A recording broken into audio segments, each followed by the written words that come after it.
Welcome to Real Estate Coaching Radio, starring award-winning real estate coaches and #1 international best-selling authors, Tim and Julie Harris.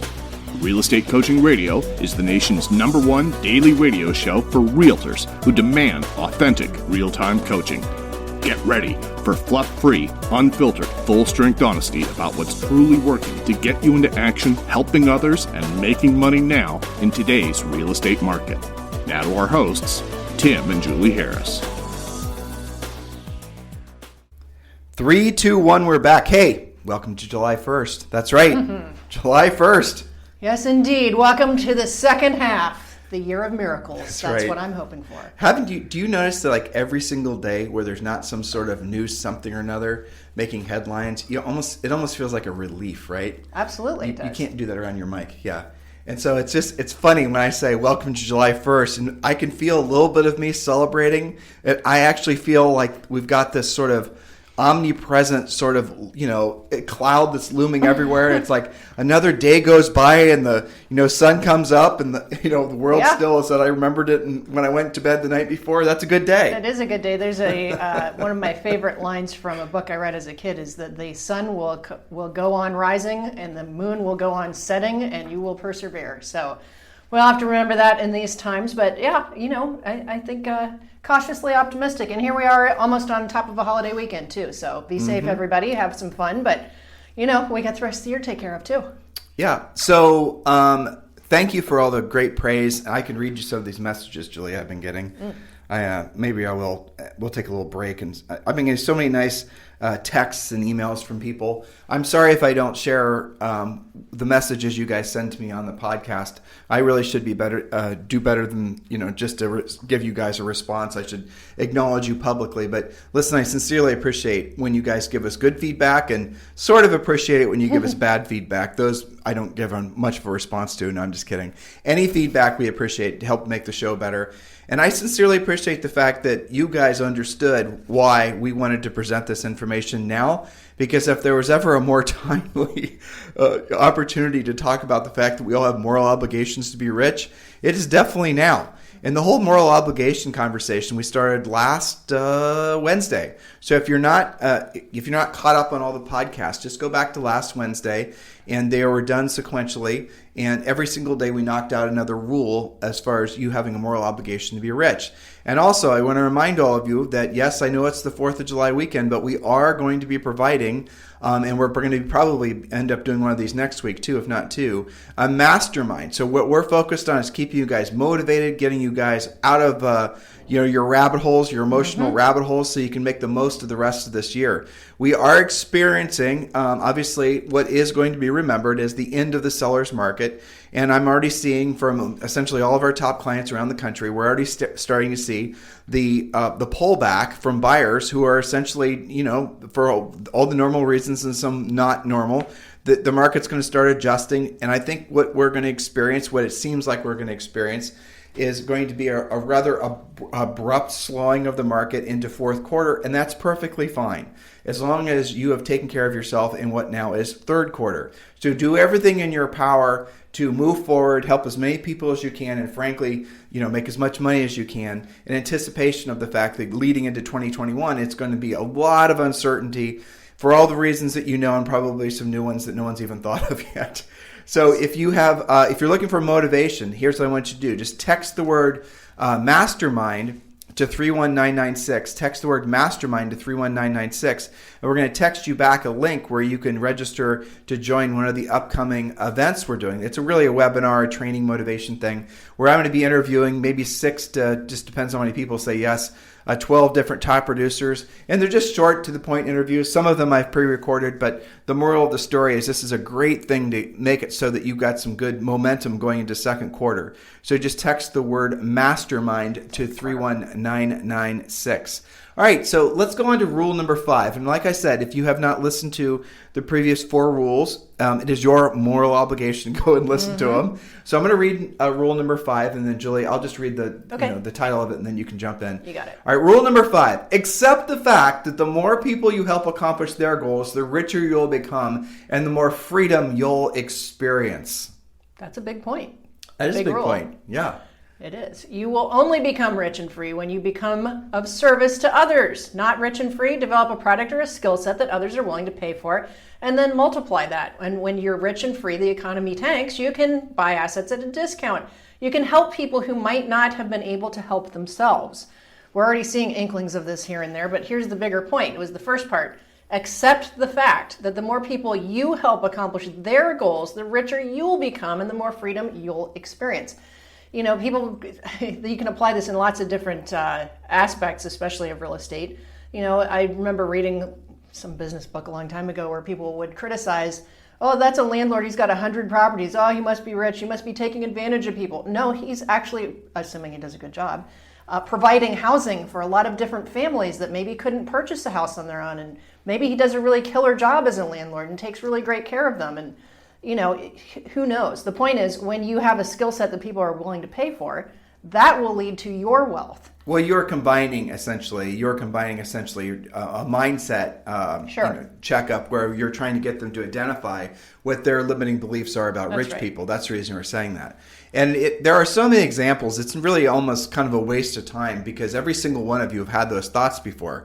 Because here's the crazy thing. When was the last time you read or came across something from either an individual or some media outlet or whatever that didn't paint the rich person as being some flavor of evil? Like their riches were obtained from basically taking advantage of other people, or somehow they did something nefarious, right? Isn't that how that's always painted? That's interwoven into our culture.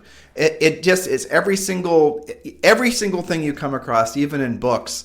It's hard to come across something nowadays where the rich person is not painted as having some sort of dark shadow, right? Mm-hmm. Isn't that fascinating? So if you're reading books like this or coming across media like this, or most influential on you, your family and your friends all believe those things are true. Now, when asked, they will say, I don't believe it's true. But when you essentially see how they actually conduct themselves, you'll see that subconsciously they're acting as if it were true. So what do I mean by that?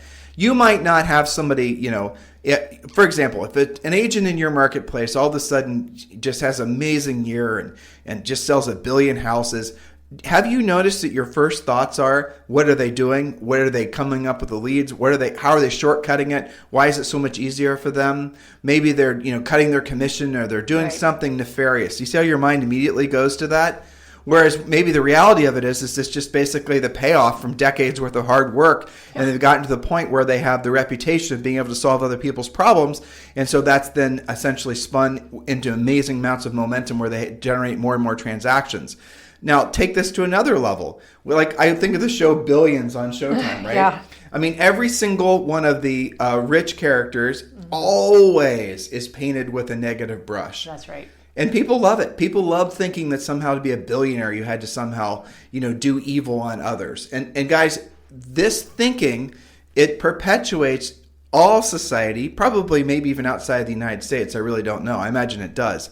Yeah. And so if you say, for example, if you're wondering, well, here I am at whatever age you are, and you're asking yourself, after all the, or maybe this is what you should be asking yourself, if you take into account all the time on this planet you've had, all this exposure to different ways of thinking, all the money, just keeping it practical and tactical, that you and your family have earned, and then you got virtually nothing to show for it, that is pure, unadulterated, absolute proof that you absolutely have a dysfunctional relationship with the idea of being rich. Otherwise, you would have done it by now. Mm-hmm. I want you guys to think about that. So before you say you have no issue with being rich, then the obvious question is then why aren't you?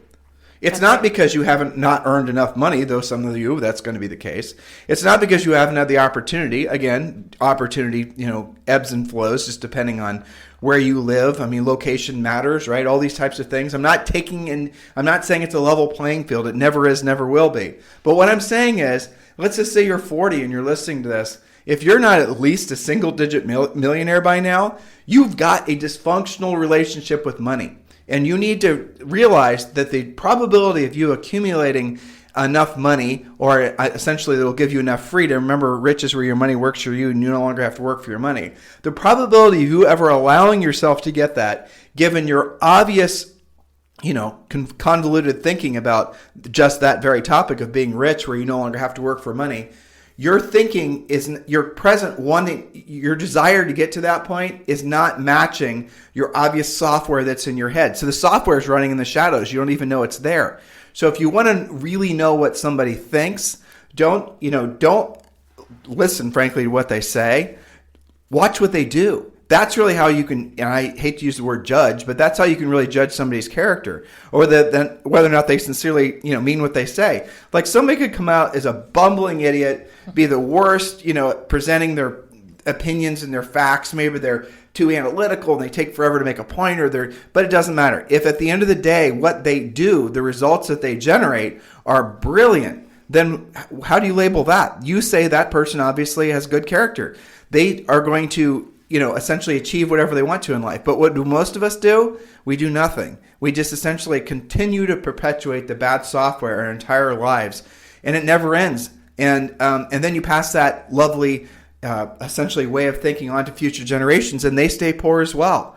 Obtaining wealth, guys, is actually, truthfully, especially with the real estate license, especially in a changing market like this, is the opportunity is everywhere. I'm never going to say it's easy, but I think it's easier than in a seller's market, because as things start to unravel, as more people start to require more specialized skill sets from you guys, agents, business owners, then the opportunity for you to learn those skill sets and essentially exploit the market to be of service to other people. Oh, there's that word. I threw some word in there to confuse you. I said exploit, right? So how many of you instantly thought exploit means bad? Exploit means take advantage of an opportunity because you've earned the right to take advantage of the opportunity because you've got the skill set to take advantage of the opportunity. That's really what exploiting an opportunity is all about. Take what the market is giving you at the time and to say, yes, it would be my pleasure to help you with that. Instead of, oh, that's not in my wheelhouse, I don't do that, I'm going to refer that, I've never, I don't have the skill to deal with that. Which some of you guys right now, if we're being really honest, some of our listeners are on the fast track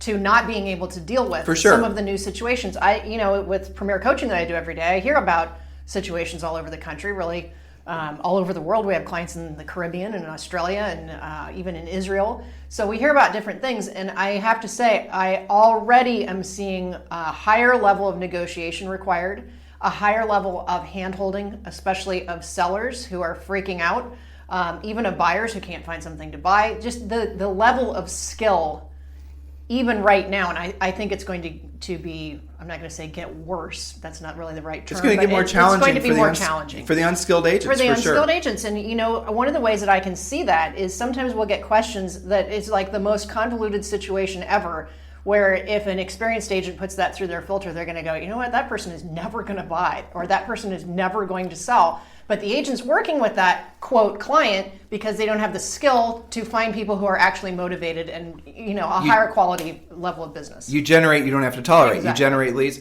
but you're also touching on something else. Most of the listeners right now, they're coming out of a market where their business formula was buy lead in some form or another, right?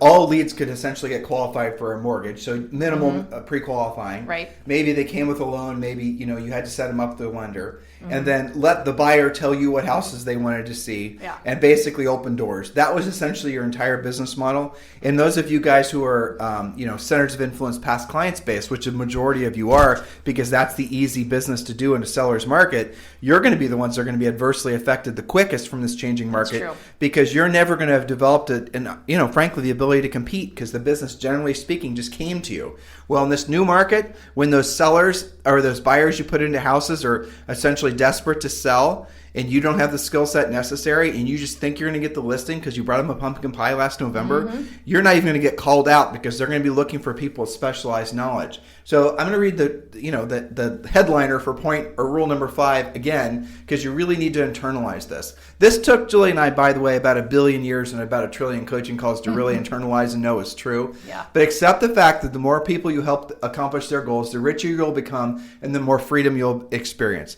So if you're not experienced, and this is the bottom line, if you're not experienced the quality of life, the abundance of freedom, the abundance of material possessions, the abundance of stress-free life where you're not having to worry about where your money's going to come from in 6 months, where you're not experiencing the ability to essentially go throughout the day working with, or spending your time with people you want to spend time with, having conversation you want to have. If your whole entire life is this hamster wheel of essentially forced compliance, it is basically, the bottom line is because you are still, or have yet to load into your software the update, the patch that says rich people, the reason they are rich is because they have accepted, maybe not even, maybe it's subconscious and they haven't really actually verbalized it like this, but the reality of it is somebody who has more than you, and more is defined whatever category you want to use, is because they've helped more people than you. Helped more people by making a product they wanted to buy, helped more people by solving a problem they had to solve. You guys get the point? So there's a direct correlation to your experience on this planet and the number of people that you help accomplish their goals. That's it. It's not any more complicated than that. Don't go down some sort of social or political diatribe about all the other, emotions that a lot of people have wrapped up in the idea of being rich. Your moral obligation is to be rich, because once you are, you can be free. And once you're free, the amount of positive that you can do in this world is unmatched, because you will not have to be dependent on worrying about essentially money. Once the money monkey is off your back, there's no limit to what you can do with your life. Rule number 6. Julie Harris? Rule number 6, if you're not rich and free, it's because you're choosing to be poor and dependent. Ooh, that's some accountability, isn't it? You are making that choice. Someone else has not made that choice for you. Obviously, some people were born on third base and act like they hit home runs, but stop thinking that the vast majority of millionaires and billionaires aren't self-made. They absolutely are. We have done those statistics many, many times. So stop being in conflict with why somebody is rich. They're rich because they're providing something to enough other people that those people are willing to pay for, thus producing enough profit that they are rich.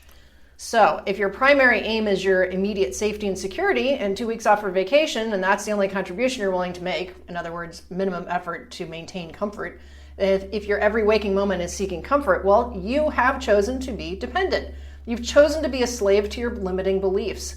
The Social Security Administration says 95% of people retire being dependent either on the government or on a family member, but it's a choice. So rule number 6 is all about it is a choice. If you're not rich and free, it's because you're choosing to be poor and dependent.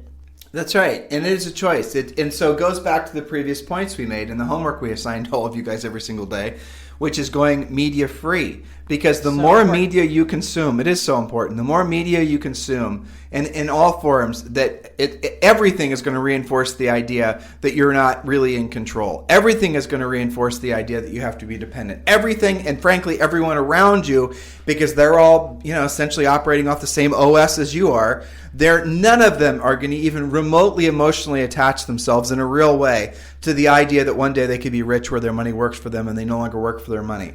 That is going to be something that is going to be the greatest challenge to all of you. The knowing what to do in real estate, frankly, is easy. We can teach you that. That's what our coaching company does. We'll teach you how to be relevant.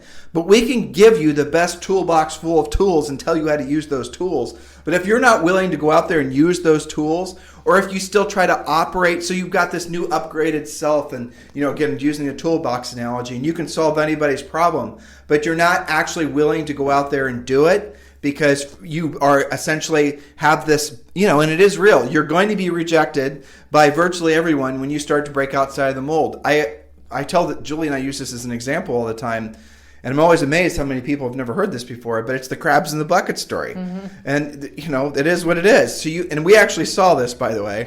I just was thinking about Zoe finding crabs on the beach. Is that what you're thinking of? No, it was Penny McLaughlin when we visited her in Bainbridge Island. Yeah, that's true. Well, I saw it more recently when Zoe and her friends were collecting little beach hermit crabs. Yeah.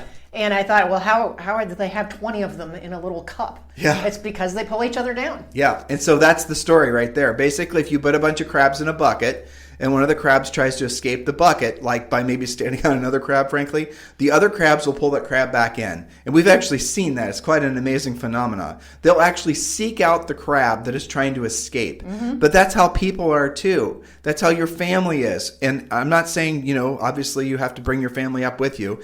And sometimes you can't sell your family on this bigger vision that you have for them and for yourself. You have to lead by example. And there's a lot of coaching we do around that because, again, one of the biggest reasons why some of you start out with all the motivation and all the intention, and you actually do have what it takes to make it at extreme levels with just, you could be the greatest thing ever. But then what happens is you go and start sharing your inspirations and your aspirations with other people. And they sort of say, oh, Bob, that'll be really good, but stop and smell the roses. Don't work too hard. They start saying all these nice little things that are all designed to slowly cut you down and make it so you stay in that bucket. And that is what is oftentimes the greatest destroyer. And then what do? Without knowing it, you're now watching something on HBO and you're saying, well, why would I want to be rich? All these guys are obviously evil bastards. Right. Or you're reading a book, or you're listening to a podcast maybe. Good Lord, if you're watching the news and you are listening to the news, that's all it is. People that work for the government, good, except if that's the competing political party, right? Private industry, bad. Big companies, bad. Big government, good, right? Isn't that what the diatribe is right now? So I'm not judging. I'm not Julia. We avoid being political, but there's no place for you to have independent thought if you are essentially the tennis ball that's getting volleyed back and forth over the net with your emotions. So you've got to choose to unplug from all that. Okay. Create your own market. Create your own trajectory other than, so you're not that pawn piece being moved around by the media. I just had a conversation with one of my elite coaching clients who has a rather large team, and then their topic is how to keep your head screwed on straight and in, with pandemic times or whatever you want to fill in the blank. And we talked about controlling your 3-foot world and your mind, your body, your wallet, all these things. But those are things you can control. You can control picking up the phone today. You can control learning scripts. You can control objection handling. You can control doing what you don't want to do when you don't want to do it at the highest level, you right? Can. What you can't control, and we talked about this, unless you are an actual virologist, you cannot control what is going on with the virus, okay? And if you are, kudos to you. Get back to work and get us a vaccine, okay? But other than that, it is irrelevant to what you're doing. Your job is to help enough people at the highest level so that you can accomplish your goals for yourself and your family and lather, rinse, repeat. So on that note, I better get off to Premier Coaching. Yes, on that note, do get off to Premier Coaching. So those of you who are, by the way, Julie, you mentioned something that's don't let them forget that the Premier Coaching members have access to 24-hour, or what is it, coaching on demand. Yes, coaching on demand. Our most common questions are at their fingertips. Right. So those of you who are not attending Julie's Premier Coaching calls live every day, remember we have coaching on demand, which literally means you can enter a question into, this is for Premier Coaching members only. You can enter your question about transaction, short sales. It could be whatever it is, as complicated as you think it might be. And what we've done is over the past 15 years, we've gathered up all the questions and we've built this really amazing now tool that allows you to enter your question. And 90% of the time, probably more like 95% of the time, someone's asked that question and one of our coaches has answered the question over the years. So definitely use that if you're one of our Premier Coaching members. So guys, those were the 5 rules. I wonder what you're going to do with this information. Knowing that some of you are going to be motivated, a lot of you evidently by your response are extremely motivated to take advantage of this and move forward. You're extremely motivated to get back to thinking big. You're extremely motivated to make changes in your life because you obviously realize you only live once and you're dead a real long time. But what I am fearful that you're underestimating are the amount of headwinds that you're going to be experiencing as you frankly start to crawl out of your own bucket. That's going to be something you cannot underestimate, and you have to have some emotional resilience because the places that you're going to feel the most, frankly, rejection from or the people are going to be the ones that are closest to you because they don't want you to change. Because if all of a sudden, this is it's a funny example, but it's true. If you are, pleasantly 20 to 30 pounds overweight, and so is everyone you know, and then you start losing weight, you really think they're just going to not say little pleasant jabs to try to get you to go back to being like they were? And eventually, as you continue to lose weight and you continue to get in good shape, a lot of them will just summarily reject you. They'll just stop responding to you. They'll write you out of their lives because you make them uncomfortable, because you're forcing them to be introspective about their weight problem. I use weight because it's obviously something, that is obvious. But the same thing is going to happen as you decide to upgrade your knowledge, as you start to think bigger, as you start to read more books and you want to break out of the normal repertoire of Groundhog Day, of listening to the same things at the same time, having the same conversations at the same time with usually the same people. As soon as you start to break free of that, those people have become dependent on you being predictable. And now that you're trying to change, they're going to feel a little uncomfortable. They're going to start feeling rejected. You guys get it? So the emotional surge of momentum you're experiencing right now, many of you, it's going to be counterbalanced more often and essentially more than you think from the people that are closest to you. And you've got to be ready for it. That's what we're for, right? That's the reason you can come visit us every day on our podcast. You can become one of our coaching clients, because we're going to counterbalance and we're going to let you know that you still have some more ascension to do. You have some more climbing to do. Do not give up too soon. And if you're somebody who's basically, has climbed and you've been successful and you're, thinking you've got it all sorted out, all your stuff's paid for, you got everything financially worked out, here's the thing I need to work, you need to worry about, or not worry about, you just need to be conscious of this fact. Once you reach that state, what happens inevitably is you're going to start becoming complacent. You're going to stop doing the very things that were required for you to get there in the first place. And then what you're going to do is lose what you already have.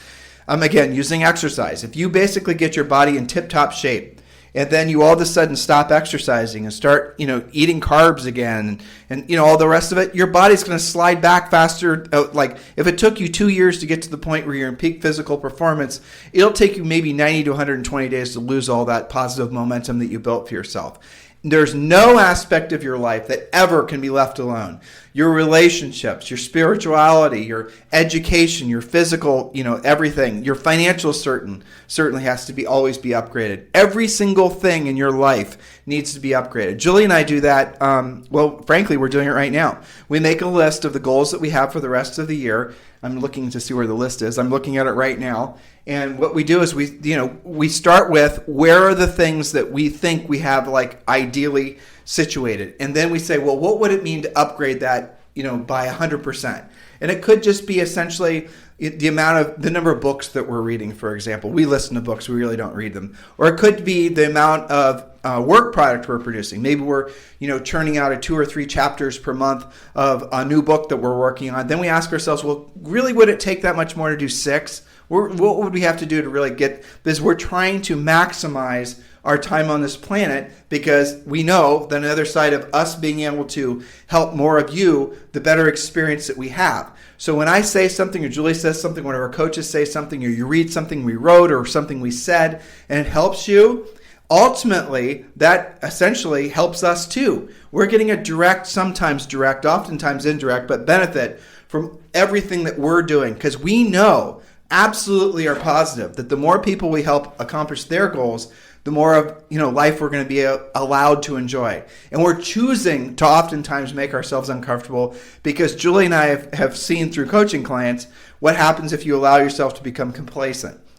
So just keep these things in mind, guys. Know that anything, no matter how old you are, no matter where you come from, no matter where you're going, you have the capacity, because we're all blessed to be in real estate. We're all blessed to be alive at this time. Despite all the headwinds, trust me when I tell you, it's been the best time ever to be a human on planet Earth right now. I don't think there's anyone that's going to argue with that. And you are blessed. And you really, truly should be making the most of this.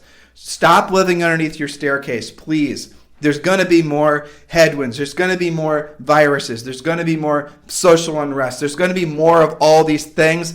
You need to sidestep all of that and focus on what your highest and truest purpose on this planet is, which is being of service to other people. So if you're focused on that, if you know every single day it's your obligation, your moral obligation to help people, it is a natural progression of those actions that you will become rich.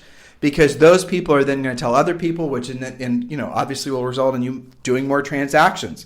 It'll result in you having the opportunity to help more people. Do you guys get it? It's a very, very simple, non-convoluted, BS, woo-woo, mindset-free.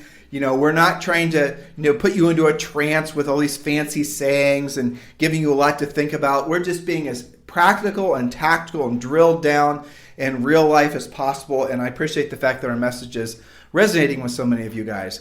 We always appreciate doing this podcast and helping you in any way that we can. Thank you for continuing to make this #1 listened to daily podcast for real estate agents in the nation. Thank you for continuing to make Harris Rules such a great selling book on Amazon and Barnes & Noble and all the other places. We've gotten pictures of you guys seeing it at airport, bookstore kiosks and all that. It's wonderful seeing that. I really love it, honestly.